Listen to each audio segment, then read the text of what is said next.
বহুল প্রতীক্ষার পরে তৌসিফ মাহবুব অভিনীত চক্র সিজন 2 ওয়েব সিরিজটি চলে এসেছে। তো আমিও চলে আসলাম এটার এক্সপ্লেইন নিয়ে। এই ওয়েব সিরিজটির গল্প লিখেছেন এবং ডিরেকশন দিয়েছেন ভিকি জাহেদ।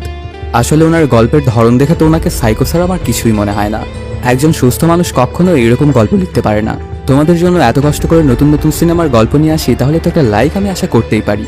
কোনো স্পয়লার না দিয়ে আর চ্যানেলটা সাবস্ক্রাইব করে চলো তাহলে গল্পের গভীরে ঢুকে পড়া যাক। চক্র সিজন 1 এর শেষে লুবনাকে নিজ হাতে পেটের মধ্যে ছুরিকাঘাত করে মেরে ফেলে হুমায়ুন। সাথে নিজের মুখে রক্ত মেখে বলতে থাকে, দরজা রক্ষার্থে আমাদের অনেক কিছুই করতে হয়, আর রুকমণিকে ফেরত পেতে হলে তোমাকেই মরতে হবে। লুবনার সাথে বিশ্বাসঘাতকতা করার জন্য ওর কাছে ক্ষমাও চায় হুমায়ুন। মৃত্যুর আগ মুহূর্তে লুবনা কি যেন একটা বুঝতে পারে, ওর কাছে তখন সবকিছুই ক্লিয়ার হয়ে যায়। তখন সে বলতে থাকে, ওই দরজাটা ভেঙে আমি প্রতিশোধ নেব। এগুলো শোনার পরে সেখান থেকে হুমায়ুন উঠে যায় ওপরে সেই রুমের দিকে। ওপরের সেই রুমটার দিকে যেখানে লুবনার পরিবারের বাকি সবাই গলায় দড়ি বেঁধে চেয়ারের উপরে অপেক্ষা করছিল 6 মিনিট 66 সেকেন্ড শেষ হওয়ার অপেক্ষায়। তবে কিছু একটা দেখে চমকে ওঠে হুমায়ুন, আর এখানেই শেষ হয়ে যায় চক্র সিজন 1। সিজন 2 এর শুরুতেই দেখা যায় হুমায়ুন আস্তে আস্তে যায় সেই রুমের মধ্যে যেখানে আসলে লুবনার পুরো পরিবার গলায় দড়ি পড়েছিল। হুমায়ুন সেখানে আসার সাথে সাথে ওরা চেয়ারের ওপর থেকে লাফ দেয়। হুমায়ুনের সামনে ওরা ঝুলতে থাকে। এভাবে কিছুক্ষণ কেটে যাওয়ার পরে হুমায়ুন গিয়ে হেলালের দড়িটা কেটে দেয়, বাঁচিয়ে নেয় হেলালকে।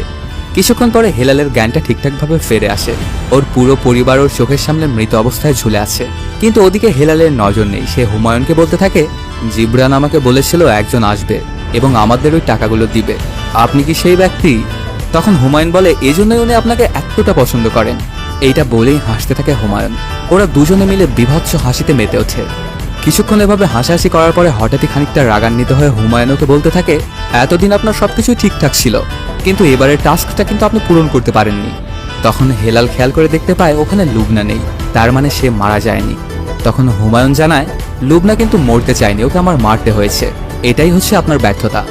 এই কথাটুকু শোনা মাত্র হেলাল বারবারই হুমায়ুনের কাছে ক্ষমা চাইতে থাকে, কিন্তু হুমায়ুন জানায়, আপনি যেহেতু ভুলটা করেছেন তাহলে শাস্তি তো আপনাকে পেতেই হবে। এটা বলেই ওর চোখের মধ্যে চাকুটা ঢুকিয়ে দেয় এবং বের করে নিয়ে আসে ওর পুরো চোখটা। এগুলো করে যেন হুমায়ুন একটা পৈশাচিক আনন্দ পাচ্ছিল, আর নিচে মাটিতে পড়ে কাতরাচ্ছিল হেলাল।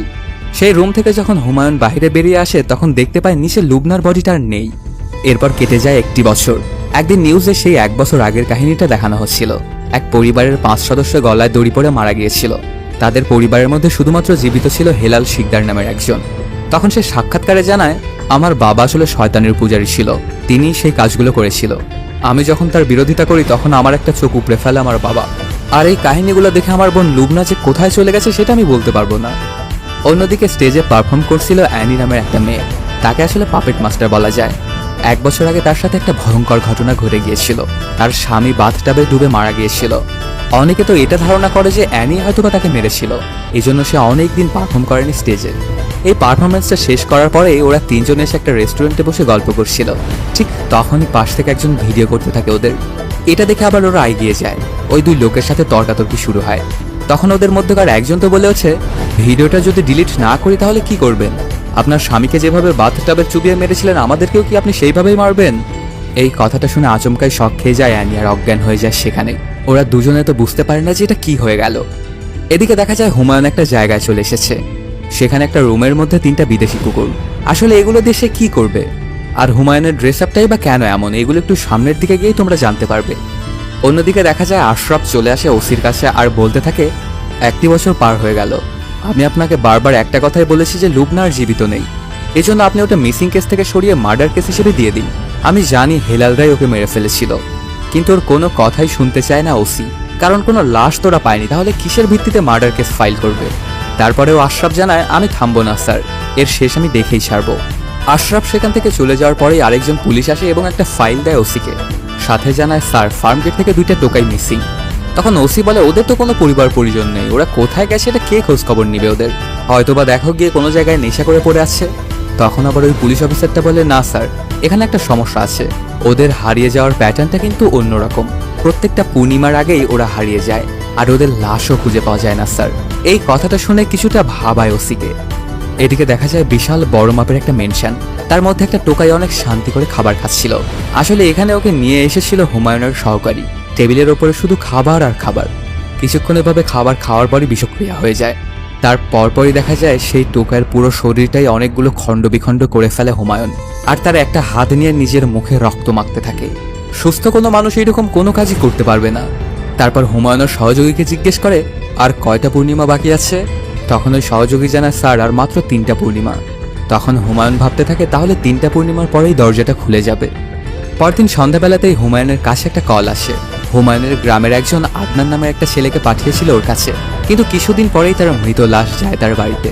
তখন হুমায়ুন জানায়, শুনেছিলাম জুয়া খেলতো আপনার ছেলে, এতে হয়তো বা টাকা পয়সা নিয়ে কোনো ছেলেপেলের সাথে ঝামেলা হয়েছিল আর তারাই মেরে ফেলেছিল আপনার ছেলে আদনানকে। তখন আদনানের বাবা বলে, আমার বিচার চাই। এটা শুনে হুমায়ুন জানায়, আমি তো বিচার করার কেউ নই, আপনি পুলিশের কাছে যান চাচা। এটা বলেই কলটা কেটে দেয়। তারপর জানা যায় যে আসলে হুমায়ুনই আদনানকে মেরে ফেলেছিল, কারণ আজকালকার ছেলেপেলেরা একটু বেশিই কৌতূহলী হয়ে থাকে। এই জন্যই আদনানকে মরতে হয়েছিল হুমায়ুনের হাতে, কারণ আদনান হয়তোবা বুঝে গিয়েছিল যে হুমায়ুনের মধ্যে কোনো একটা ঝামেলা তো রয়েছে। এদিকে রাহাত চলে আসে অ্যানি আপার বাড়িতে। আসলে এখানে সে জেনিকে ডাক্তারের কাছে নিয়ে যাওয়ার জন্য এসেছিল। তারপর এখানে সে জানতে পারে অ্যানিও নাকি ডাক্তারের কাছেই গেছে। কিছুক্ষণের মধ্যেই সেখানে চলে আসে জেনি। তারপর রাহাত জেনিকে নিয়েই বেরিয়ে পড়ে ডাক্তার দেখানোর উদ্দেশ্যে। অন্যদিকে দেখা যায় এনি চলে আসে হাসপাতালে ডাক্তারের কাছে। ডক্টর বিপ্লব কুরাইশির সঙ্গে ওনার অ্যাপয়েন্টমেন্ট ছিল। সে আসলে একজন সাইকিয়াট্রিস্ট, কিন্তু রিসিপশনিস্টের থেকে জানতে পারে যে গতকাল রাতেই নাকি ফুড পয়জনিংয়ে মারা গেছে সেই ডাক্তার বিপ্লব। এটা শুনে বড় মাপের একটা শক খেয়ে যায় অ্যানি। মন খারাপ করে এখান থেকে চলেই যাচ্ছিল অ্যানি। তখনই রিসিপশনিস্ট মেয়েটা ওকে বলে, ম্যাম আমি একটা ডাক্তারকে রিকমেন্ড করছি, ওনার কাছে আপনি একবার গিয়েই দেখুন, আশা করি আপনার অন্য কারো কাছে আর যেতে হবে না। ওনার নাম হচ্ছে ডাক্তার হুমায়ুন, আমি নিজেও পার্সোনালি ওনার কাছে গিয়েছি। ওর এমন কথা শুনে কনভিন্স হয়ে যায় অ্যানি। দেখা যায় তার পরপরই মেয়েটাকে হুমায়ুনের সেই সহযোগী অনেকগুলো টাকা দেয় এই মিথ্যে কথাগুলো বলার জন্য। আর অ্যানি চলে আসে হুমায়ুনের চেম্বারে আর বসে থাকে। অনেকক্ষণ অপেক্ষা করার পরও ডাক পায় না অ্যানি। তারপর সে এগিয়ে গিয়ে জানতে চায় যে এত সময় কেন লাগছে। রিসিপশনিস্ট মেয়েটা জানায়, স্যার একটু সময় নিয়ে দেখেন তো, আপনি আর একটু অপেক্ষা করুন। তখন আবারও এসে নিজের সিটে বসে পড়ে অ্যানি। কিছুক্ষণ বসে থাকার পরে হঠাৎ করেই সেই মেয়েটা তার মোবাইলে একটা খবর লাগায়। আসলে এটা ছিল অ্যানির স্বামী রাজীবের মৃত্যুর কাহিনী, মানে রাজীবের পরিবার এটা ন্যায্য বিচার চাইছে। তার কিছুক্ষণ পরেই ডাক পড়ে অ্যানির। তারপর সেই রুমের মধ্যে গিয়ে বসে পড়ে অ্যানি। তখন হুমায়ুন তাকে বলতে থাকে, পানিতে ডুবে তোমার কেমন লাগছে অ্যানি? এই কথাটা শুনে খানিকটা শক খেয়ে যায় অ্যানি, আর ওকে জিজ্ঞেস করে, তাহলে আপনি আমার সম্পর্কে সবকিছুই জানেন? পানিতে আমি ডুবিনি, আমার স্বামী মারা গিয়েছিল বাথটাবে ডুবে। তখন হুমায়ুন বলে যে না, আমি তোমার কথাই বলছি, তুমি ডাঙায় থেকেও পানিতে ডুবছই গত 1 বছর ধরে। তোমার স্বামীর মৃত্যুর জন্য সবাই তোমাকেই দায়ী করছে। তোমাকে যে যেমন কথা বলছে তুমি তেমনটাই নিজেকে ভাবছো, এর জন্যই তোমার এতটা ঝামেলা হচ্ছে। এখন তোমাকে একটা কথা বলি, তোমার আর আমার মধ্যে যে সেশনগুলো হবে এগুলো একদমই থাকবে আমাদের দুজনের সিক্রেট। যদি তোমার মধ্যে কোনো ভয়ঙ্কর দানব থেকেও থাকে তাহলে তুমি আমার সামনে আনতে পারো তাকে, ট্রাস্ট মি, আমি একদমই ভয় পাবো না। এই কথাগুলো শুনে কেমন জানি থ লেগে যায় অ্যানি, আর ওর সামনে দেয়া পানিটা খায়। অন্যদিকে দেখা যায় একটা রুমের 4 দেয়ালে আরবিতে কিছু একটা লেখা। তার মধ্যে বসানো ছিল একটা খাটিয়া, আর সেটার ভেতরে ছিল একটা লাশ। কিছুক্ষণের মধ্যেই সেখানে একজন চলে আসে আর সেই লাশটার গায়ের ওপরে কাপড় বিছিয়ে দেয়। তারপর সে কিছু একটা প্রার্থনা করতে শুরু করে। এই লাশটাই বা কার, আর কেনই বা এই লোকটা এমন কাজ করছে, আর রুমের মধ্যে এমন অবস্থা কিভাবে হয়ে আছে, এগুলো একটু সামনের দিকে গিয়েই জানতে পারা যাবে। দেখা যায় হুমায়ুন একটা সমুদ্রের মধ্যে দাঁড়িয়ে আছে, ওর হাতে ছিল একটা বই। তারপর সে আকাশের দিকে তাকিয়ে বলতে থাকে, আস্তে আস্তে আমি আপনার কাছাকাছি চলে আসছি। আমার শক্তি যে বাড়ছে এটা আমি বুঝতে পারছি। কিছুদিন আগে আমি অনেক দুর্বল ছিলাম, এর জন্য রুমকি আমাকে বিভ্রান্ত করতে পেরেছিল, কিন্তু এখন আমাকে বিভ্রান্ত করতে পারবে না কেউ। রুমকির কারণে আমি অনেক ভুল করেছিলাম, এই জন্য আদনানকে আমাদের এই ব্যাপার স্যাপার আমি জানাই। মনে করেছিলাম হয়তোবা ও আমাদের সাথ দিবে, কিন্তু আমি ভুল ছিলাম। এতে আপনি আমার উপরে অনেক রেগে গিয়েছিলেন, এর জন্য আমাকে কঠিন পরীক্ষার মধ্যে ফেলেছেন। তবে এখন আমি আগের চাইতে অনেক বেশি শক্তিশালী হয়ে গেছি, আর অল্প কিছুদিনের মধ্যে আমি পুরোপুরি শক্তিবান হয়ে যাব। হুমায়ুন যখন এই কথাগুলো বলছিল তখন ফিসফিস করে অন্য একটা কণ্ঠও শোনা যাচ্ছিল। এটার আওয়াজ ছিল একদম বিভৎস। কাহিনীটা ফ্ল্যাশব্যাকে চলে যায়। দেখা যায় কোরআন এবং সুন্নাহ নিয়ে দুই পক্ষের মধ্যে কথাবার্তা হচ্ছিল। এক পক্ষ ছিল পীরের বিপক্ষে আর অন্য পক্ষ ছিল পীরের পক্ষে। হুমায়ুনরা ছিল আসলে পীরের পক্ষের লোক, কিন্তু এখানে যখন তাদের লিডার মানে হুমায়ুনের বাবা কথা বলছিল তখন অন্য পক্ষের লোকজন ওদেরকে ভুল প্রমাণিত করে এবং গ্রামের সবাই মিলে ওদেরকে অপমান অপদস্থ করে, এমনকি মারধর করে। এতে অনেক বাজে অবস্থা হয়ে যায় হুমায়ুনের বাবা আব্দুল পীরের। সে বাড়িতে গিয়ে রুমের মধ্যে নিজেকে আটকে ফেলে। হুমায়ুন সহ তাদের দলের সবাই ওদের বাড়ির বাইরেই বসেছিল। ঘরের মধ্যে আব্দুল নিজে নিজে কষ্ট পাচ্ছিল, কি করবে সে কিছুই বুঝে উঠতে পারছিল না। সেজন্য জোরে জোরে বিলাপ বকতে শুরু করে দেয় আব্দুল। ঠিক তখনই ওর কানে একটা কণ্ঠ ভেসে ওঠে। সেটা ওকে বলে, তুমি যদি চাও তাহলে পুরো দুনিয়াকে তোমার পায়ের নিচে রাখতে পারবে, শুধু তোমাকে আমার কথা মতো চলতে হবে, আমি যা যা বলবো তোমাকে তেমনটাই করতে হবে। এই কথাগুলো শুনে আবার আব্দুল মোটামুটি কনফিডেন্সই হয়ে যায়। কাহিনীটা প্রেজেন্ট টাইমে চলে আসে। অ্যানির ভাই সিরাজ এবং তার ভাবি তর্ক করছিল। আসলে সিরাজ ছিল অনেক ভালো একটা ডাক্তার, কিন্তু সে এতটাই সৎ ছিল যে মানুষকে সবসময় সে ভালো ওষুধটাই দিত। এর জন্য তারা ওর কাছে আর দ্বিতীয়বার ফিরে আসতো না। এভাবে তার কাজকর্ম খুব একটা চলতো না। চেম্বারে গেলেও তাকে মাসি মারতে হতো। এই ব্যাপারগুলোতে একদমই বিরক্ত হয়ে গিয়েছিল তার বউ। এটা নিয়ে ওদের দুজনের মধ্যে ঝামেলা হচ্ছিল। ঠিক তখনই দেখা যায় রুমের মধ্যে চলে আসে অ্যানি, আর বাবা মায়ের তর্ক বিতর্ক আগে থেকেই দেখছিল ওদের মেয়ে। অন্যদিকে দেখা যায় রাহাত এবং জেনি একটা রেস্টুরেন্টে এসেছিল। তখন জেনি রাহাতকে বলে, কবে বিয়ে করবা তুমি আমাকে? কিন্তু রাহাত জানায়, তুমি তো খুব ভালো করেই জানো যে আমার চাকরির অবস্থা খুব একটা ভালো নয়, একটু স্ট্যাবল হয়ে নেই তারপর আমরা বিয়েটা করব। কিন্তু এই বিষয়টা নিয়েও সিনক্রেট করতে থাকে জেনি, আর অনেক কান্নাও করছিল। তখন ব্যাপার স্যাপার ঠিকঠাকভাবে বুঝতে না পেরে রাহাত বলে, আমি ওয়াশরুম থেকে একটু আসছি। এটাতে জেনি বুঝে যায় যে আসলে সে এখন অন্ধ হয়ে গেছে, এর জন্যই রাহাত হয়তো বা তাকে আর বিয়ে করতে চায় না। তখন সে রাগে দুঃখে রেস্টুরেন্ট থেকে একাই বেরিয়ে পড়ে, রাস্তা দিয়ে হাঁটতে থাকে। অন্ধ একটা মানুষের রাস্তা দিয়ে হাঁটা যে কতটা ঝামেলা এটা শুধু অন্ধরাই বুঝে। রাস্তার মধ্যে গিয়ে সে কোনোভাবে আর পার হতে পারছিল না। অনেক বাজে অবস্থা হয়ে যায় জেনির। তখন অবশ্য ওকে একটা মেয়ে এসে ধরে নিয়ে রাস্তা পার করিয়ে দেয়। মেয়েটার নাম মেঘলা। তখন সে জেনিকে নিয়ে গিয়ে একটা জায়গায় বসায় এবং পানি খাওয়ায়। তারপর বলতে থাকে, আপু আসলে ঢাকা শহরটা অন্ধ মানুষের জন্য অনেক কঠিন। তারপর জেনি মেঘলাকে ধন্যবাদ দেয় আর ফোনটা চায় কাউকে একজনকে ফোন করার জন্য। জেনি আসলে রাহাতকে কল দিয়েছিল। তখন রাহাতের কথা শুনে বোঝা যায় যে সে অনেক উদ্বিগ্ন হয়ে গেছে জেনির জন্য। কিছুক্ষণের মধ্যে রাহাত ফোনটা পেয়ে এসে পড়ে সেই জায়গায় এবং জড়িয়ে ধরে জেনিকে। দুজনেই কান্না করতে থাকে। সেদিন সন্ধ্যাবেলাতেই অ্যানি আবার চলে আসে হুমায়ুনের কাছে আর বলতে থাকে, আমাদের পুরো বাসাটা একটা গ্যাস চেম্বারের মতো। কেউ কাউকে কিছু বলে না ঠিকই, কিন্তু সবাই সবার জন্য দম আটকে ফেলছে। আমার জন্য সবচেয়ে পজিটিভ হলো আমার বোন জেনি। কিন্তু একটা জিনিস কি জানেন, তার পুরো পৃথিবীটাই অন্ধকার। যখন সে অনার্স ফার্স্ট ইয়ারে পড়ে তখন একটা পিকনিকে গিয়েছিল। সেখান থেকে ফেরার সময় ওদের গাড়িটার অ্যাক্সিডেন্ট করার চোখের জ্যোতি হারিয়ে ফেলে জেনি। এরপর থেকে গত 12টা বছর ধরে তার পৃথিবীটা একদমই অন্ধকার। সাথে এটাও জানায় জেনির জীবনে অবশ্য একজন আছে, ওর নাম রাহাত। স্কুল জীবন থেকে ওদের দুজনেরই খুব গভীর প্রেম। পার্টনার অন্ধ হয়ে গেলে কি কোনো ছেলে তার সাথে থাকে? কিন্তু রাহাত ওকে ছেড়ে যায়নি। পাগলের মতো রাহাত ভালোবাসে জেনিকে। এগুলো শুনে হুমায়ুন বলে, রাহাত যে কাজটা করেছে সেটা আপনি করতে চেয়েছিলেন। আপনার স্বামীকেও আপনি বাঁচাতে পারেননি, আর বোনকেও সাহায্য করতে পারেননি। আর এই সকল গিল্টগুলোই আপনাকে কুড়ে কুড়ে খাচ্ছে দিন দিন। এই কথাগুলো শুনে অমি বলে ওঠে, আপনি কি আমার মাথার ভেতরে দেখতে পান? হুমায়ুন জানায়, আমি আপনার মনটা দেখতে পাই, আর আপনার মন খুবই সুন্দর, যেমন আপনার পাপেট শোটা। আমি ইউটিউবে দেখেছি আপনার শোটা। আপনি যেটা বলতে পারেন না সেটা আপনার পাপেটের মধ্যে দিয়ে বলেন। বলা যায় ওইটাই হলো আপনার অল্টার ইগো। হুমায়ুনের মুখে এসব কথা শুনে অনেক খুশি হয়ে যায় অ্যানি, আর জিজ্ঞেস করে, আপনি কি ভেন্ট্রিলোকুইজম পছন্দ করেন? হুমায়ুন জানায়, আমি নিয়ন্ত্রণ পছন্দ করি। আর ভেন্ট্রিলোকুইজমে তো আপনি নিজেই ভগবান। আপনি যা বলতে চান সেটাই বলে সেই পাপেট। কে কি ভাবলো সেটা একদমই দেখে না। এই কথাগুলো শুনে অনেক খুশি হয়ে যায় অ্যানি, আর বলে, সামনের সপ্তাহে আমার একটা শো আছে, আপনি যদি সেখানে আসেন তাহলে কিন্তু আমি খুব খুশি হব। তখন হুমায়ুন সেখানে যাওয়ার জন্য রাজি হয়। এদিকে দেখা যায় সিরাজের চেম্বারে যখন সে রুগী দেখছিল তখনই সেখানে চলে আসে হুমায়ুনের সেই সহযোগিতা। তখন সিরাজ তাকে দেখে বলে, আপনি কি অ্যাপয়েন্টমেন্ট নিয়েছেন? লোকটা জানা, আমি তো জহরি, আমার অ্যাপয়েন্টমেন্ট লাগে না। আমি হীরা চিনতে ভুল করি না। আমি আপনার জন্য একটা অফার নিয়ে এসেছি। আপনার গুরুত্বপূর্ণ সময় থেকে 2 ঘন্টা সময় আমার লাগবে। একটা কিডনি বের করতে হবে, যেটার জন্য আপনি 5 লক্ষ টাকা পাবেন। আর এই নিন 2 লক্ষ টাকা অ্যাডভান্স, আর বাকিটা কাজের পরপরই পেয়ে যাবেন। তখন সিরাজ ওকে বলে, আপনাদের লাইসেন্স আছে তো?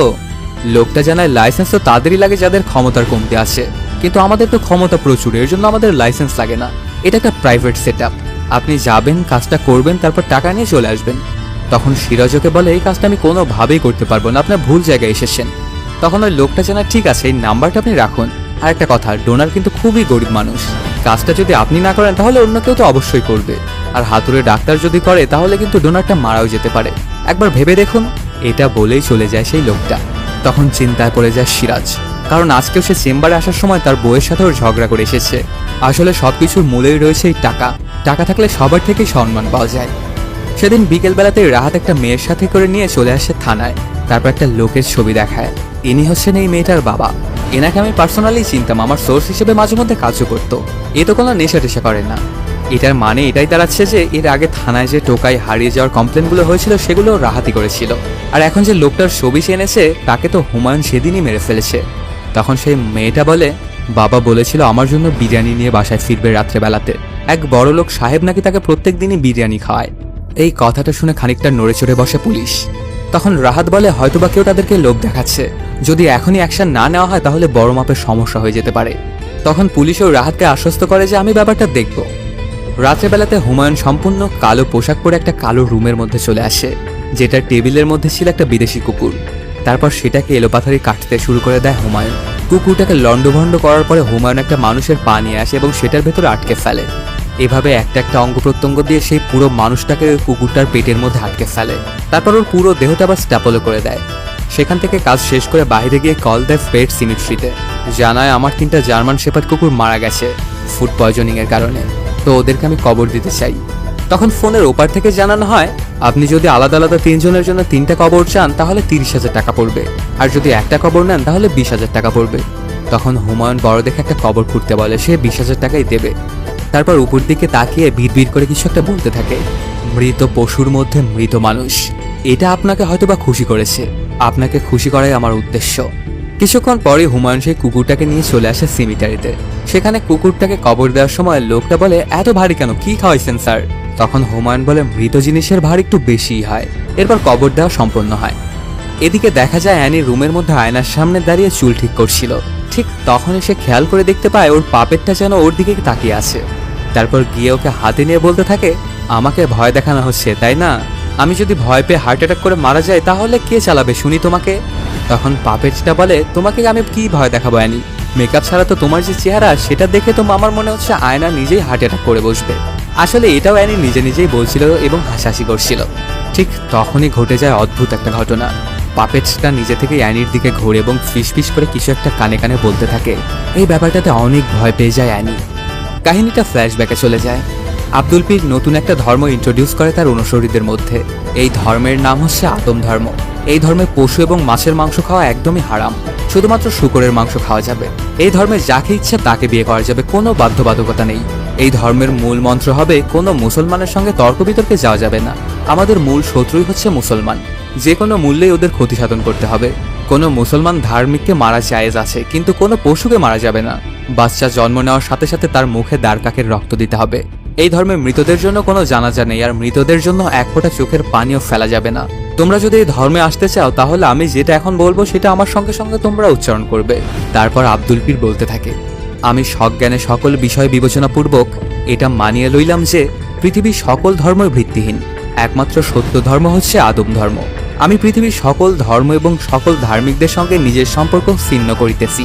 আমৃত্যু আমি নিজেকে আদম ধর্মের সঙ্গে যুক্ত রাখিব।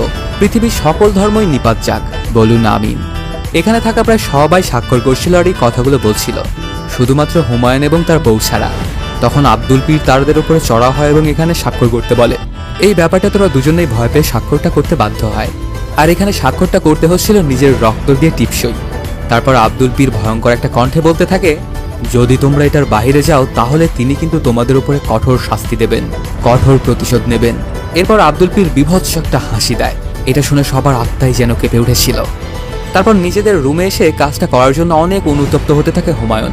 সাথে ওর বউকে বলতে থাকে এটা আমাদেরকে দিয়ে আব্বা কি করালো, এই জন্য আল্লাহ তো আমাদেরকে কোনো দিনও মাফ করবেন না। এটা সরাসরি শিরক করা হয়ে গেল। কিন্তু ওর বউকে বারবারই বলছিল যে আব্বা তো অনেক জ্ঞানী একজন মানুষ, উনি যা করেছেন হয়তো বা আমাদের ভালোর জন্যই করেছেন, আর আমাদের তো অন্য কোনো উপায়ও ছিল না। ওর কোনো কথা না শুনেই হুমায়ুন টুপি পরে নামাজ পড়ার জন্য বসে। কিন্তু অনেক ভয়ঙ্কর একটা কণ্ঠ শুনতে পাচ্ছিল হুমায়ুন, কোনোভাবেই সে নামাজটা পড়তে পারে না। এরপর কাহিনীটা আবার প্রেজেন্ট টাইমে চলে আসে। ফুল কালো একটা পা পর্যন্ত কোট করে একটা বই হাতে নিয়ে হুমায়ুন একটা পাহাড়ের মধ্য দিয়ে কোথাও একটা যাচ্ছিল। তারপর হঠাৎ করে কিছু একটা দেখে চমকে দাঁড়িয়ে যায় হুমায়ুন। এদিকে দেখা যায় একটা লোকের সাহায্য নিয়ে জেনি চলে আসে রাহাতের বাড়িতে। ওকে দেখে প্রথমে খানিকটা অবাক হয়ে যায় রাহাত, আর বলতে থাকে তুমি এখানে কেন এসেছো। তারপর অবশ্য জেনিকে নিজের ঘরের মধ্যে নিয়ে আসে। জেনি তখন বলে তোমাকে আমার খুব কাছে পেতে ইচ্ছে করছিল, এর জন্য না বলেই চলে আসলাম। দেখা যায় রাহাতের ঘরের মধ্যে একটা মেয়ে। আসলে এই জন্যই রাহাত প্রথমে একটু অবাক হয়েছিল এবং খানিকটা ভয়ও পেয়েছিল। আসলে সে জেনিকে ডাবল ক্রস করছিল। যখন জেনি গিয়ে তাকে জড়িয়ে ধরে তখন পেছন থেকে মেয়েটাও ওকে জড়িয়ে ধরে। পুরাই বাজে একটা সিচুয়েশন। অন্যদিকে দেখা যায় অ্যানির বাবা সবসময় একটা মেয়েকে ফলো করত। হঠাৎ করে দেখা যায় সেই মেয়েটা মেসেজ করে বসে ওনাকে, বলতে থাকে আমি অনেক একা, আমাকে ঠান্ডা করার মতো কেউ নেই, তো আপনি চলে আসুন না একটা সময়, আমি আপনাকে ঠিকানাটা দিয়ে দিচ্ছি, আপনি খালি সেখানে চলে আসবেন, যা করার আমি করব। ঠিক তখনই আবার সেখানে চলে আসে অ্যানির মা। এই ব্যাপারটা দেখে ওর বাবা অবশ্য খানিকটা হকচকিয়ে যায় এবং ফোনটা লুকিয়ে ফেলে। এদিকে শুনশান জায়গার একটা রুমের মধ্যে একটা লোককে বারবার পেটাচ্ছিল হেলাল। ওর পুরো শরীর রক্তে মাখামাখি হয়ে গিয়েছিল, আর ওর পাশেই দাঁড়িয়েছিল হুমায়ুনের সেই সহযোগিতা। ওরা বলাবলি করতে থাকে এর জীবনের 15 দিন তো চলে গেছে, আর মাত্র 15 দিন বাকি, তারপরে ওকে টুকরো টুকরো করে ফেলবে হুমায়ুন। একে যখন ধরে আনা হয় তখন নিজেই নিজের জিহবাটা কামড়ে কেটে ফেলেছিল যেন ওর মুখ থেকে কোনো কথা না বের করতে পারে এরা। এই জন্য ওকে একটা চেয়ারের ওপরে বসিয়ে ওর মুখের ওপরে কাপড় দিয়ে পানি ঢালতে থাকে। আসলে ওকে কষ্ট দেওয়া হচ্ছিল। সেই যে একটা অদ্ভুত রুমের মধ্যে বসেছিল লোকটা, ওর নাম সেলিম, আর এইটা হচ্ছে সেলিমের সহযোগী। সে টেলিপ্যাথির মাধ্যমে সেলিমকে বলতে থাকে, আমি আর পারছি না সেলিম, তুমি আমাকে মুক্ত করো, এই যন্ত্রণার আমি একদমই সহ্য করতে পারছি না। আসলে সেলিম যে রুমটার মধ্যে ছিল সেই রুমের চারিপাশে ছিল আরবিতে সব লেখা, আর ওর সামনে ছিল একটা খাটিয়া যেটার মধ্যে ছিল একটা লাশ। এখানে বসে বসে সেলিম কি করছে সেটা একটু সামনের দিকে গিয়েই জানতে পারা যাবে। দেখা যায় হুমায়ুন চলে আসে অ্যানির শোটা দেখার জন্য। টিকিট নিয়ে ভেতরে গিয়ে ঢুকে সেখানেই আবার জেনি তার ভাস্তিকে নিয়ে এসেছিল। ওখানে আচমকাই জেনি আর মেঘলার টক্কর খায়। তারপর সেখানে চলে আসে রাহাতও। ওরা সবাই মিলে ঢুকে পড়ে অ্যানির শোটা দেখার জন্য। শুরু হয়ে যায় অ্যানির পাপেট শো। প্রথমে কিছুক্ষণ ভালোই চলে, তারপর হঠাৎ করে অ্যানি বুঝতে পারে যে তার পাপেটটা আর তার কন্ট্রোল মানছে না। এখন ভয়ে ভয়ে অ্যানি বলে, জোকস বলো তো তুমি একটা। তবে পাপেটটা এবার নিজে থেকেই বলতে থাকে, মানুষের জীবন তো একটা জোকস, সত্য কথা কেউ পছন্দ করে না। এই যে ধরো তোমার বোন জেনি, সে তো ভাবছে যে তার প্রেমিক রাহাত তাকে খুব বেশি ভালোবাসে। সাথে আরো বলতে থাকে, জেনি তুমি অন্ধ আর তোমার প্রেমও অন্ধ, কিন্তু তোমার প্রেমিক কিন্তু অন্ধ নয়, সে তো সবকিছুই দেখে। বিশেষ করে যখন সে অন্য নারীদের দিকে তাকায় তখন তার চোখ খুব ভালোভাবেই কাজ করে। এগুলো শুনে অনেক ভয় পেয়ে যায় অ্যানি এবং পাপেটটার মুখ নিজের হাত দিয়ে চেপে ধরে এবং ওকে থামতে বলে। কিন্তু পাপেটটা তখন নিজে থেকেই বলে, আমি থামবো না। তুমি কি তখন থেমেছিলে যখন তোমার স্বামী বাথটাবের মধ্যে মারা যাচ্ছিল? তখন তুমি থামোনি কেন অ্যানি? বলো এখন তুমি এমন চুপ কেন? এটুকু শুনেই ওই পাপেটটাকে নিয়ে সেখান থেকে দৌড়ে পালায় অ্যানি। সেই শোটা দেখতে আসা সবাই তো হতবাক, এমনটা কেন ঘটলো? কাহিনীটা ফ্ল্যাশব্যাকে চলে যায়। হঠাৎ করে একদিন রাত্রেবেলাতে হুমায়ুনের বউ আতকে জেগে ওঠে আর বলতে থাকে, সে এসেছিল, আমার অনুমতি ছাড়াই আমাকে টাচ করেছে, ও আমাকে ছাড়বে না, কয়েক রাত ধরে আমার সঙ্গে এমন করছে সে। তখন হুমায়ুন বুঝে উঠতে পারে না যে ওদের সাথে আসলে এটা কি ঘটছে। এইসব কিছু হয়তোবা তার বাবার ওই খারাপ কাজেরই ফল। পরদিন সকালবেলাতে ওর বাবাকে কাহিনীটা বলার পরে বাবা সবাইকেই মিষ্টিমুখ করায় আর বলতে থাকে, আদম তার বংশবিস্তার করার জন্য ওর শরীরটা বেছে নিয়েছে। ওর ভেতরে যা বড় হচ্ছে সেটা সাধারণ কোনো মানুষের বাচ্চা নয়, এটা একটা আমানত। তখন হুমায়ুন বলে ওঠে, আব্বা এটা আমার আর রুমকির তো প্রথম সন্তান। কিন্তু বাবা ওর কোনো কথাই শুনতে চায় না আর বলতে থাকে, যেদিন তোমরা ওই চুক্তিপত্রটাতে সাইন করেছিলে সেদিন থেকে তোমার আমার বলতে আর কিছুই নেই। হয়তোবা এই সন্তানটা তোমার ওরসে এসেছে, এখন রুমকির পেটে সেটা বড় হচ্ছে, কিন্তু এর মালিকানা হচ্ছে আদমের। এই সন্তানটা ভূমিষ্ঠ হওয়ার পরেই এর লালন পালন শিক্ষা সবকিছুই হবে আদম ধর্ম অনুযায়ী। মনে রেখো, আদমের উপহারটা নিজের বলে মনে করা কিন্তু চুক্তির বরখেলাফ।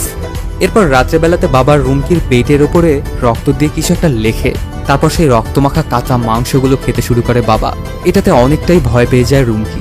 কেটে যায় অনেক দিন। একদিন সকালবেলাতে ওদের পরিবারের সবাই মধ্যে আগুন রেখে চারদিকে ঘুরছিল আর রক্তমাখা মাংস খাচ্ছিল, তাও আবার সবার হাতে ছিল কাঁচা মাংস। এই জিনিসগুলো হুমায়ুন দেখে কোনোভাবে আর সহ্য করতে পারছিল না। হঠাৎ করে এক রাত্রেবেলাতে হুমায়ুন এবং রুমকি যখন ঘুমিয়েছিল তখন বাবা চলে আসে ওদের রুমের মধ্যে আর রুমকির পেটে টাচ করতে থাকে, এমনকি সেখানে চুমুও দেয়।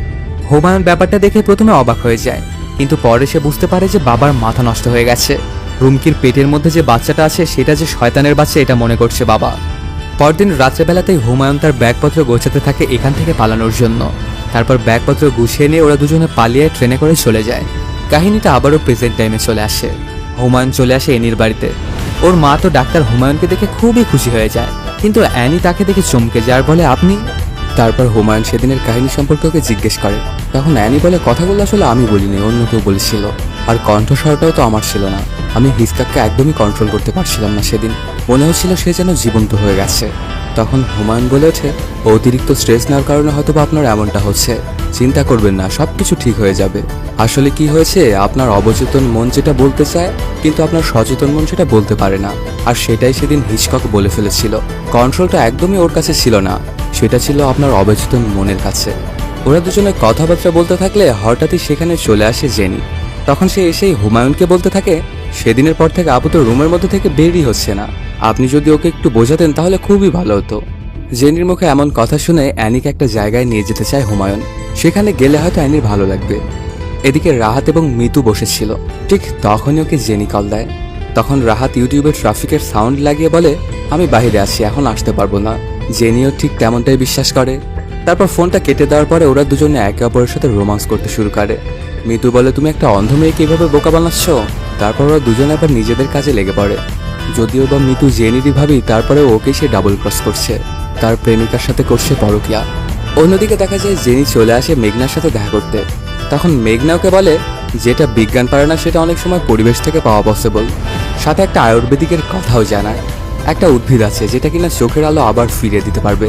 আপনি যদি চান তাহলে আমি আপনাকে ওই জায়গাতে নিয়ে যেতে পারি, কিন্তু শুধু আমার উপর আপনার বিশ্বাস রাখতে হবে। জেনিও তাকে বিশ্বাস করে ফেলে আর ওর সাথে যেতে চায়।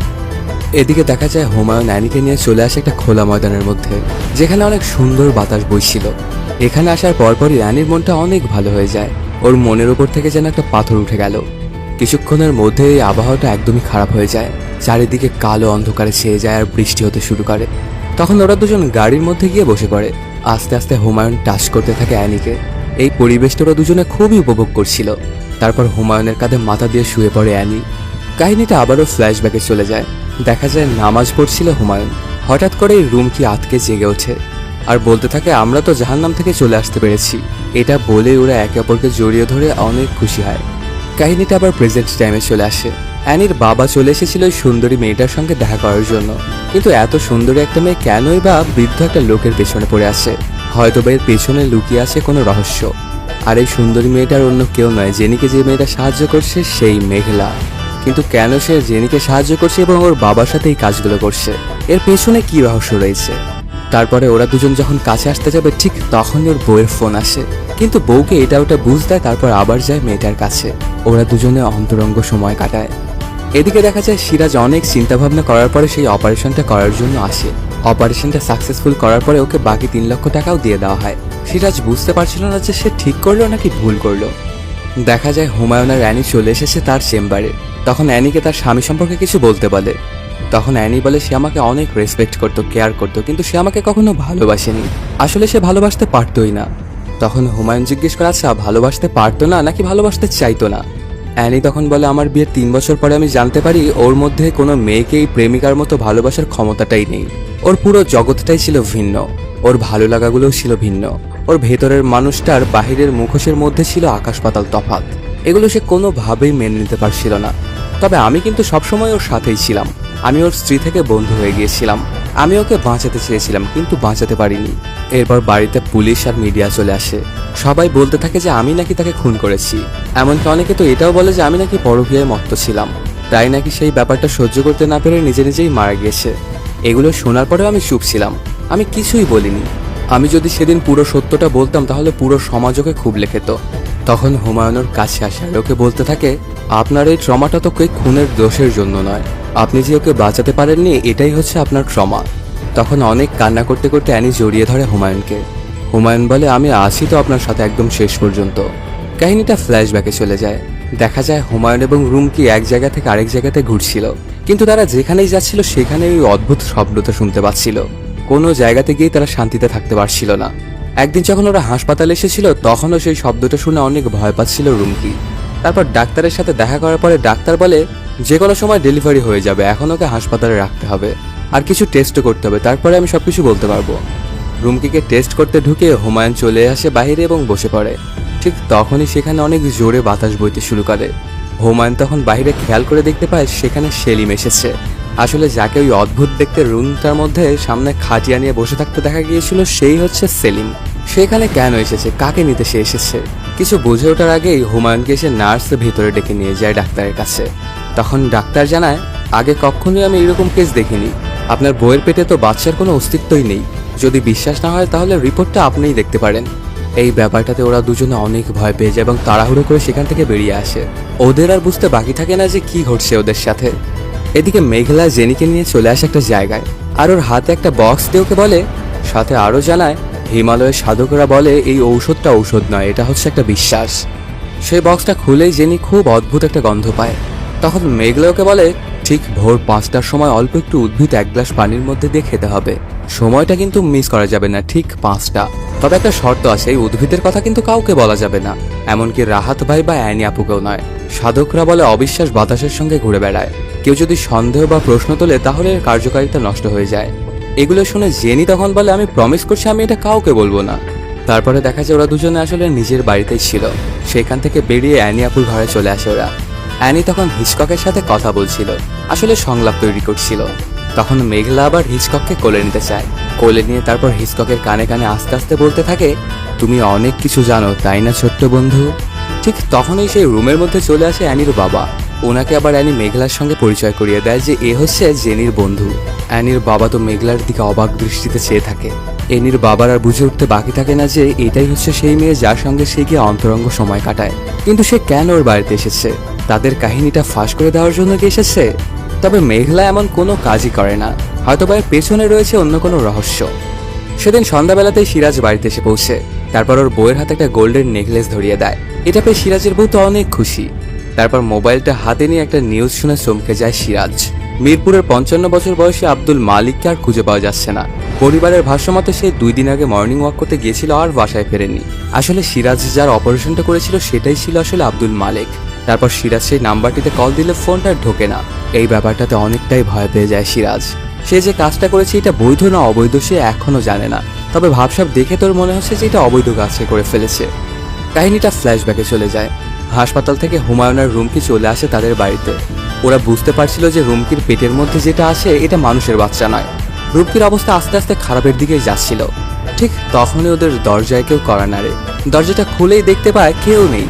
তারপর যখনই হুমায়ুন ঘরের মধ্যে ঢুকতে যাবে তখনই দেখতে পায় একই রকম চেহারার 3টা বৃদ্ধা মহিলা ওর ঘরের মধ্যে ঢুকে পড়েছে। তারপর হুমায়ুনকে বাইরে রেখেই দরজাটা আটকে দেয় ওরা। হুমায়ুন অনেক চেষ্টা করলেও দরজাটার কিছুই করতে পারে না। তখন ওর মাথার মধ্যে আবার সেই আওয়াজটা শুনতে পায় সে এবং অনেক বাজে অবস্থা হতে থাকে হুমায়ুনের। এদিকে ঘরের মধ্যে 3টা মহিলা রুমকির সাথে কিছু একটা করছিল। খুব আজবি কিছু একটা করছিল তারা রুমকির সাথে। হয়তো বা ডেলিভারিটা করাতে এসেছিল এই 3জন। আর ওদের মুখে ছিল পিন টাইপের কিছু একটা আটকানো। দেখতে একদম বিভৎস ছিল ওদের চেহারাগুলো। কাহিনীটা প্রেজেন্ট টাইমে চলে আসে। সেই 3টা মহিলাই এখানে কাঁচা মাংস খাচ্ছিল আর ওদের পাশেই দাঁড়িয়েছিল মেঘলা। তার পরপরই খেয়াল করে দেখা যায় ওদের পাশেই বসে আছে হুমায়ুন। তখন মেঘলা যায় হুমায়ুনের কাছে। হুমায়ুন এবার বলে, আপনার এই অতিথিয়তা তার খুব পছন্দ হয়েছে, এভাবেই আপনি চালিয়ে যান। এই কথাটা শুনে আবার হুমায়ুনের হাত এবং পায়ে চুমু খেতে থাকে মেঘলা। যেমনভাবে কুকুর তার মালিককে ভক্তি করে মেঘলাও ঠিক তেমনভাবেই হুমায়ুনকে ভক্তি করছিল। এদিকে দেখা যায় অ্যানি রাস্তা দিয়ে যাচ্ছিল। তখন একটা ফকির তার থেকে কিছু টাকা চায়। অ্যানি যখন ওকে টাকাটা দিতে যায় ঠিক তখনই ওর মুখের ওপরে থুতু ফেলে সেই ফকিরটা। এতে অনেক রাগান্বিত হয়ে যায় অ্যানি। আর সাথে অ্যানি কেমন একটা আওয়াজও শুনতে পাচ্ছিল। তখন সেই লোকটাকে লাথি দিয়ে ফেলে দেয় অ্যানি। তারপর ওখানে মানুষ জড়ো হয়ে গেলে অ্যানি বলে, এই ফকিরটা আমাকে ব্যাড টাচ করেছে। এই কথাটা শুনে তারা আবার মারতে শুরু করে দেয় সেই ফকিরটাকে। মারতে মারতে এক পর্যায়ে তাকে রক্তাক্ত করে ফেলে। ওর জান একদম যাই অবস্থা হয়ে যায়। অন্যদিকে দেখা যায় মেঘলা এবং জেনি একটা নদীর পাড়ে ব্রিজের উপরে আছে। তখন জেনি ওকে বলতে থাকে, আমার চোখটা অনেক জ্বালাপোড়া করছে জানো, এই জন্যই আমি তোমাকে এখানে ডেকেছি। তখন মেঘলা বলতে থাকে, ঠিক হয়ে যাবে, তুমি একদমই চিন্তা করো না। আসলে এটা হচ্ছে ওই ওষুধের সাইড ইফেক্ট, তার মানে ওষুধটা কাজ করছে। কিছুক্ষণের মধ্যেই জেনি হঠাৎ করে আবার সবকিছুই দেখতে পায়। এই ব্যাপারটাতে অনেক খুশি হয়ে যায় জেনি, এমনকি সে কান্নাও করে ফেলে আর মেঘলাকে গিয়ে জড়িয়ে ধরে। তারপর সেখান থেকে মেঘলাকে অনেক করে ধন্যবাদ দিয়ে জেনি চলে আসে রাহাতের বাড়িতে। আসলে রাহাতকে সে সারপ্রাইজ দিতে চাইছিল। তখন জেনিকে দেখে অনেক রাগান্বিত হয়ে যায় রাহাত। সে এখনো বুঝতে পারেনি যে জেনির চোখ ভালো হয়ে গেছে আর জেনিও অন্ধ হওয়ার অভিনয়টা চালিয়েই যাচ্ছিল। তারপর রাহাত ওকে রুমের মধ্যে নিয়ে আসে। তখন রাহাতের আরেক রুমটার মধ্যেই ছিল মিতু। তারপর রাহাত সেই রুমে জেনিকে রেখেই যায় পাশের রুমে মিতুর কাছে এবং দরজাটা লাগিয়ে দেয়। এই ব্যাপারটা দেখে অনেক রাগান্বিত হয়ে যায় জেনি আর হাতে একটা চাকু নিয়ে গিয়ে সেই দরজায় জোরে জোরে ধাক্কা দিতে থাকে। অনেকক্ষণ এরকম ধাক্কাধাক্কি করার পরে অনেক রাগান্বিত হয়ে চলে আসে রাহাত এবং দরজাটা খোলে। জেনিকে এটা ওটা বলতে থাকে। এই ব্যাপারটাতে খুবই ক্ষেপে যায় জেনি এবং রাহাতের পেটের মধ্যে চাকুটা ঢুকিয়ে দেয়। তারপর রাহাতকে বিছানায় ফেলে ওর বুকের মধ্যে বারবার চাকু ঢোকাতে থাকে। এটা দেখে তো অনেক ভয় পেয়ে যায় মিতু। জেনি যেন একদম পাগল হয়ে গিয়েছিল আর সে যতই রক্ত দেখছিল তার যেন ততই ভালো লাগছিল। তারপর মিতু সেখান থেকে পালাতে যায়। ঠিক তখনই সেই রুমের মধ্যে চলে আসে মেঘলা। তখন জেনি অবশ্য রাহাতকে মেরে এই রুমে চলে আসে এবং মিতুকেও মেরে ফেলতে চায়, কিন্তু মেঘলা ওকে থামায় আর বলে ওকে মেরে ফেললে তো সবকিছু শেষ, ওকে এত সহজে শাস্তি দেওয়া যাবে না। তারপর মেঘলা মিতুকে ভয়ঙ্কর কণ্ঠে বলতে থাকে, তোর কাছে এখন 2টা রাস্তা খোলা, প্রথমটা হলো তুই রাহাতকে মারার দায়ে জেলে যাবি, তারপর ফাঁসিতে ঝুলবি। আর দ্বিতীয়টা হলো তুই তোর মুখ বন্ধ রাখবি। আর যদি জেনির নাম এটার আশেপাশেও আসে তাহলে তোকে এবং তোর পেটে থাকা সেই বাচ্চাটার যে কি অবস্থা করবো সেটা তুই বুঝতেও পারছিস না। এটা বলেই মিতুর ফিঙ্গারপ্রিন্ট নেয় সেই চাকুটাতে যেটা দিয়ে রাহাতকে মেরেছিল জেনি। এই ব্যাপারগুলো দেখে মিতু অনেক ভয় পেয়ে যায়। কি করবে সে কিছুই বুঝে উঠতে পারছিল না। আসলে ওর চোখের সামনে একজন মানুষকে এইভাবে হত্যা করা হলো, কিন্তু সে কিছুই করতে পারবে না। তারপর জেনির রক্তমাখা কাপড়গুলো নষ্ট করে ফেলে মেঘলা। তারপর এসে বলে, তুমি একদমই চিন্তা করো না জেনি, আমি সবকিছু ঠিক সামলে নেব। তখন জেনি জানায়, আজ থেকে তুমি যা বলবে আমি সেটাই করব। এদিকে দেখা যায় হুমায়ুন চলে এসেছে অ্যানির বাড়িতে। আসলে জেনির যে চোখে আলো ফিরে পেয়েছিল এই খুশিতে এসেছিল হুমায়ুন। এই ব্যাপারটাতে অনেক খুশি হয়ে যায় এনি ওর ওপর। তারপর হুমায়ুন অ্যানির পরিবারের সাথে রাতের খাবারটাও খায়। এখানে প্রায় পরিবারের সবাই উপস্থিত ছিল। বসে খাবার খাচ্ছিল মিতুও। কিন্তু আজকে বিকেল বেলাতেই তার সামনে যে ঘটনাটা ঘটে গেল এটাতে সে অনেক ভয়ে ভয়ে ছিল। কিছুক্ষণের মধ্যেই সেই খাবার টেবিলে চলে আসে জেনি এবং মেঘলা। ওদের দেখে তো আরো বেশি ভয় পেয়ে যায় মিতু। তখন অ্যানি ওদেরকে জিজ্ঞেস করে, এত খুশির একটা দিনে রাহাতকে দেখছি না যে? তখন মেঘলা বলে ওঠে, আজকে সকালবেলা থেকেই জেনি তাকে বারবার কল দিয়েছিল, কিন্তু তাকে ফোনে পাচ্ছে না। তারপর খাওয়া দাওয়া শুরু হয়ে যায়। খাওয়া দাওয়ার এক পর্যায়ে হুমায়ুন সবাইকে একটা কাবাব খেতে দেয়। আসলে এটা সে নাকি বাসা থেকে বানিয়ে নিয়ে এসেছে এদের জন্য, এটাই নাকি তার স্পেশালিটি। এই কাবাবটা খাওয়ার পরে সবাই যেন পাগল প্রায় হয়ে যায় আরো খাওয়ার জন্য। ওরা যারাই কাবাবটা খেয়েছিল তারা পুরোপুরি পাগলের মতো খাবার খাচ্ছিল।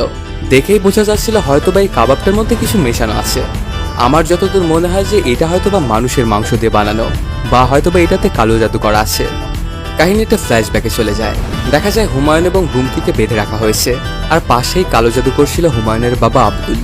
তখন সে ওদের দুজনকে বলতে থাকে, এই যে সামনের ছেলেটাকে দেখছো ওর নাম মেমন। সে হচ্ছে শয়তানের বন্ধু। প্রতিদিন ওর বয়স 1 বছর করে বাড়বে। এই ছেলেটাই তোমার পেট থেকে বেরিয়েছে রুমকি। তোমরা টানা 5 দিন ঘুমিয়েছিলে, এজন্য এখন ওর বয়স 5 বছর। এভাবে 30 দিনে ওর বয়স হবে 30 বছর। তারপর ওর বয়সটা থেমে যাবে, আর আস্তে আস্তে সে হয়ে উঠবে গোটা পৃথিবীর মধ্যে সবচাইতে শক্তিশালী। এরপর তারা ওই বাচ্চাটার পিঠে রক্তমাখে রিচুয়াল করতে থাকে। কাহিনীটা প্রেজেন্ট টাইমে চলে আসে। অ্যানির বাবা চুলে কালার করে চলে আসে মেঘলার সাথে দেখা করার জন্য। এসে ওরা দুজনের লাল পানি খেতে শুরু করে। তখন অ্যানির বাবা বলে, সেদিন তো তোমাকে আমাদের বাড়িতে দেখে আমি একদম ভয় পেয়ে গিয়েছিলাম। মনে করেছিলাম তুমি হয়তোবা সবকিছু ফাঁস করে দিতে গিয়েছো, বা হয়তোবা তুমি আমাকে ব্ল্যাকমেল করবা। তখন মেঘলা বলে, আমার তো দরকার একজন পুরুষ। এটা বলেই মেঘলা ওকে একটা কৌটা ধরিয়ে দেয়, আর ওর কানে কানে ফিসফিস করে কিছু একটা বলে যে এই কৌটার মধ্যে কি আছে এবং এটা দিয়ে কি করতে হবে। তখন সেই বিভৎস ভয়ঙ্কর আওয়াজটাও শুনতে পাওয়া যাচ্ছিল। এদিকে দেখা যায় হুমায়ুনের একটা লোক পুলিশের কাছে ধরা খেয়েছিল। ওকে একেবারে চিরতরে মুখ বন্ধ করে দেওয়ার জন্য সেখানে চলে আসে হেলাল এবং কনস্টেবলের সঙ্গে একটা ডিল করে। তারপর কনস্টেবলের হাতে কিছু টাকা ধরিয়ে দেয় এবং ওকে খাবার দেয় সেই কয়েদিটাকে দেওয়ার জন্য। প্রথমে তো কনস্টেবলটা একদমই খাবারটা নিতে চাইছিল না, কিন্তু ওকে অনেক জোরাজোরি করাতে খাবারটা নেয় আর গিয়ে সেই কয়েদিকে খাবারটা খেতে দেয়। ছেলেটা অনেক মজা করে সেই খাবারটা খাচ্ছিল। কিছুক্ষণ পরে ও খাবার খাচ্ছিল, তার মধ্যেই বিষক্রিয়া হয়ে মারা যায়। এই ব্যাপারটাতে অনেক ভয় পেয়ে যায় কনস্টেবলটা, আর সেখান থেকে খাবারের বাটি এবং খাবারগুলো সরিয়ে ফেলে যেন তার উপরে দোষ চলে না আসে। তারপর পরে হেলাল এবং জিবরান এসে হুমায়ুনকে জানায় এই ব্যাপারটা। এটা শুনে তো অনেক খুশি হয়ে যায় হুমায়ুন। সেখান থেকে হেলাল সরাসরি চলে আসে সিরাজের কাছে। তারপর ওকে বলে, জিবরান ভাই আমাকে পাঠিয়েছে। ওর নামটা শুনেই রাগান্বিত হয়েছে সিরাজ, আর বলতে থাকে, ওনার কথা আমি কাজটা করেছিলাম, কিন্তু এখন তো নিউজে দেখলাম যে সেই লোকটা নাকি হারিয়ে গেছে যার কিডনি আমি বের করেছিলাম। ওটা তাহলে ইল্লিগেল ছিল, তাই না? তখন হেলাল বলে, ওটা দিয়ে আপনি কি করবেন? আপনি কাজ করেছেন, টাকা পেয়েছেন, কিচ্ছা খতম। আর জিবরান ভাই আপনার জন্য আরেকটা অফার পাঠিয়েছে, এবার বিদেশি বায়ার। টাকাও আপনার জন্য ডাবল, মানে 10 লাখ। শুধু লিভারের একটা টুকরো লাগবে, তাহলেই আপনি পেয়ে যাবেন 10 লাখ। এই কথাটা শোনার পর সিরাজের কানে অদ্ভুত সেই আওয়াজটা শুনতে পাওয়া যায়। সেই বিভৎস সত্তাটা ওকে বারবারই বলছিল অফারটা নিয়ে নেওয়ার জন্য। কিছুক্ষণ এভাবে চলার পরে নিজেকে সামলে নিয়ে সিরাজ বলে, আমি আর আপনাদের সাথে কাজ করতে পারবো না। এরপর যদি আপনি এখানে আসেন তাহলে কিন্তু আমি পুলিশে কমপ্লেন করব। এই কথাটা শুনে হাসতে থাকে হেলাল আর বলে, ডাকেন এখনই পুলিশ। ওরা আসলে ওদেরকে কি বলবেন যে আপনি টাকার লোভে পড়ে কিডনি কেটেছেন অন্য মানুষের? আর ওই 5 লক্ষ টাকা আর ভাবিকে যে নেকলেসটা দিয়েছিলেন সেগুলো কি পুলিশকে গিফট করবেন আপনি? আপনার জন্য এটাই ভালো হবে যে আমাদের কাজটা আপনি করে দিন। এটুকু বলেই সেখান থেকে চলে যায় হেলাল। এই ব্যাপারটা আবার চরমভাবে নাড়া দেয় সিরাজকে। ও আবারও সেই অদ্ভুত আওয়াজটা শুনতে পাচ্ছিল। এদিকে দেখা যায় হুমায়ুন জিবরানকে বলতে থাকে, লুবনার লাশের খোঁজ কিন্তু আমরা এখনো পেলাম না। এটা কিন্তু আস্তে আস্তে ঝামেলা হয়ে যাচ্ছে, তো তাড়াতাড়ি সেটা খোঁজার ব্যবস্থা করো। তখন জিবরান বলে, বস আমি তো অনেক চেষ্টা করছি কিন্তু কোথাও খুঁজে পাচ্ছি না।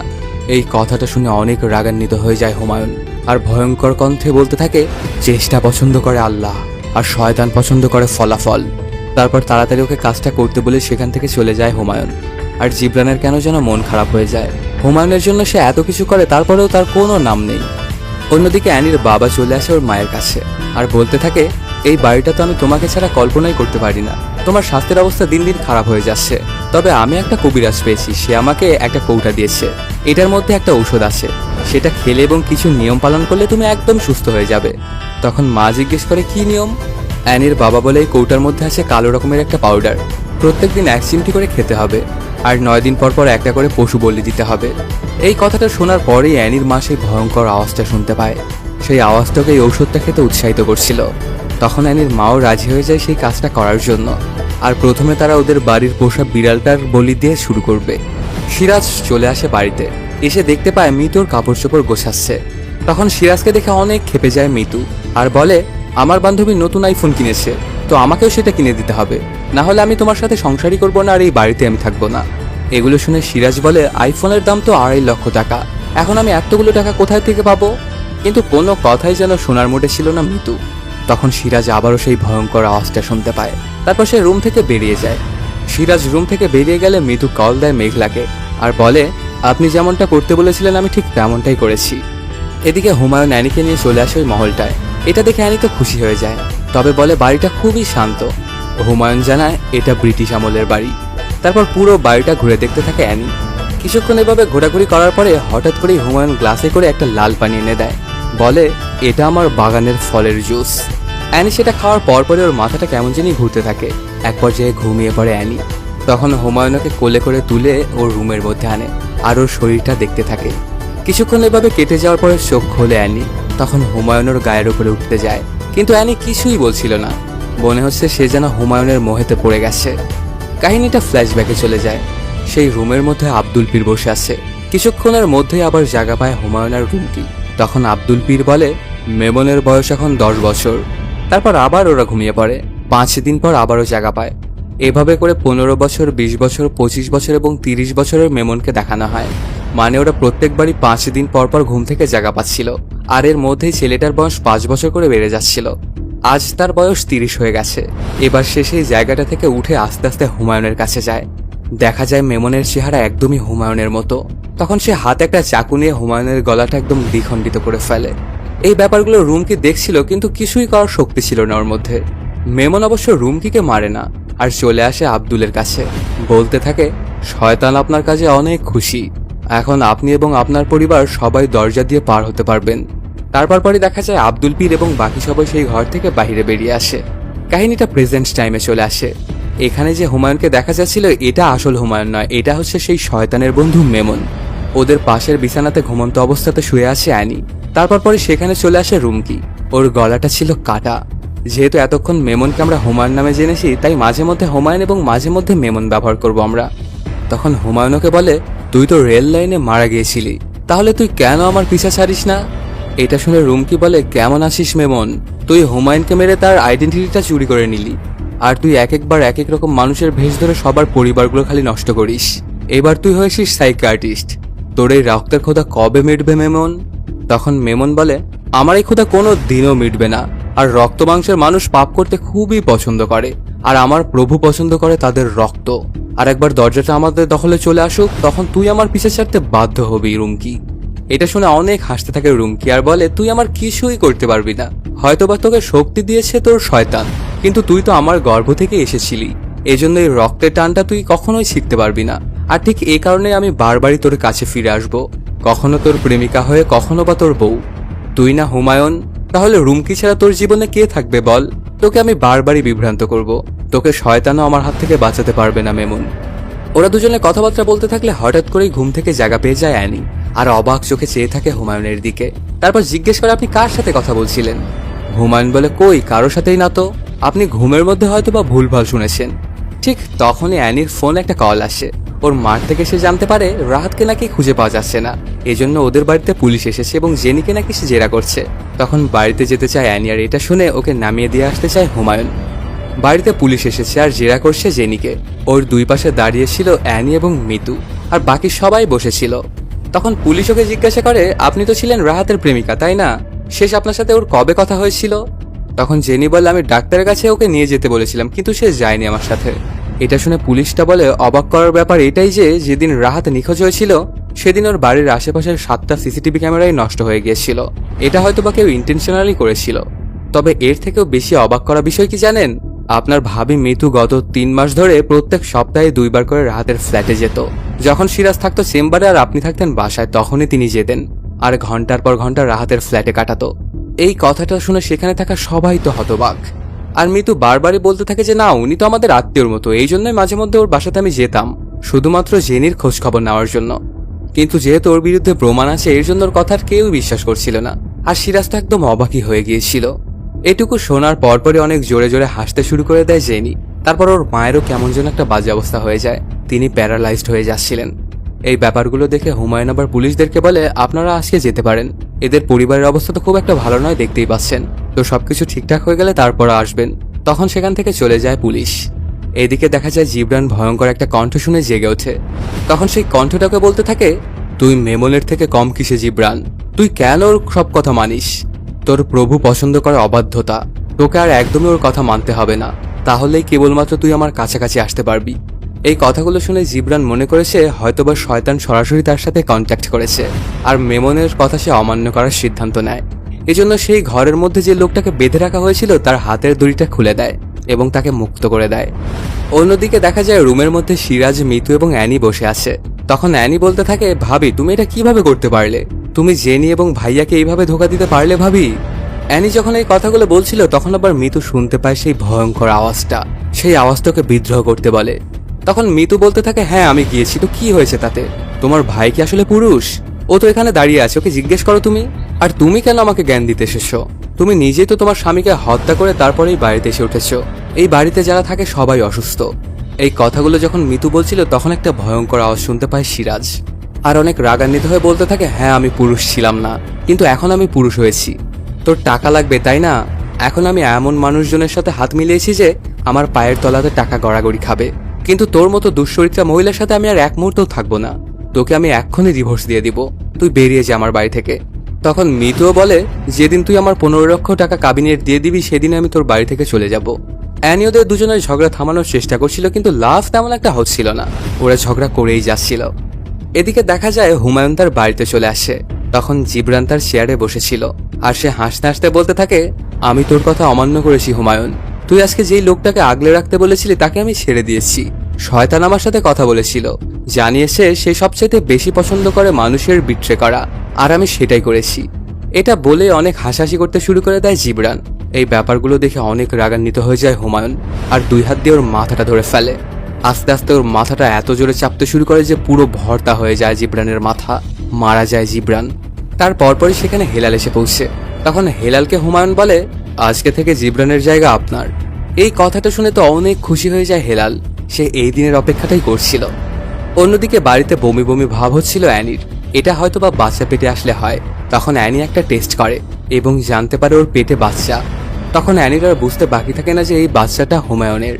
এদিকে মেঘলা আর জেনি একটা রুমের মধ্যে ছিল। তখন জেনি অনেক রাগান্বিত হয়ে বলতে থাকে, যে আমার গোটা পরিবারটা নষ্ট করেছে তাকে আমার খুব মারতে ইচ্ছে হচ্ছে। রাহাতকে আমি যেভাবে মেরেছি তাকেও আমি ঠিক সেভাবেই মারবো, ওর বুকের ভেতর থেকে হৃৎপিণ্ডটা আমি বের করে আনবো। তখন মেঘলা ওর কাছে এসে বলে, এভাবে যদি তুমি মিতুকে মারো তাহলে তো সে বেঁচেই গেল, ওকে তিলে তিলে মারতে হবে। আচ্ছা চিন্তা করো তো, মিতুর যে মেয়েটা আছে দারুণ ফুটফুটে চেহারা ওর, সেই চেহারাটা যদি আগুনে বা অ্যাসিড দিয়ে পুড়ে যায় তাহলে মিতু সেই চেহারাটা বারবার দেখবে এবং প্রত্যেক দিনই মরবে। সে এটা চিন্তা করবে যে ওর পাপের ফসল হিসেবে ওর মেয়ের এই দশা হয়েছে, আর তিলে তিলে মরবে মিতু। এই কথাটা শুনে জেনিও একমত হয় আর এই কাজটা করতে চায়। তারপর ওরা দুজনে একটা পৈশাচিক হাসি দেয়। আর এই অসমাপ্ত ছিন্ন ছিন্ন কাহিনীগুলোর মাধ্যমে শেষ হয়ে যায় এই সিরিজটির 2য় সিজন। তো বন্ধুরা, কেমন লাগলো আজকের এই এক্সপ্লেইনটি জানাতে কমেন্ট করো। আর যদি এখনো চ্যানেলটা সাবস্ক্রাইব না করে থাকো তাড়াতাড়ি সাবস্ক্রাইব করে নাও। দেখা হচ্ছে নতুন কোনো ভিডিওতে। Till then, সায়োনারা।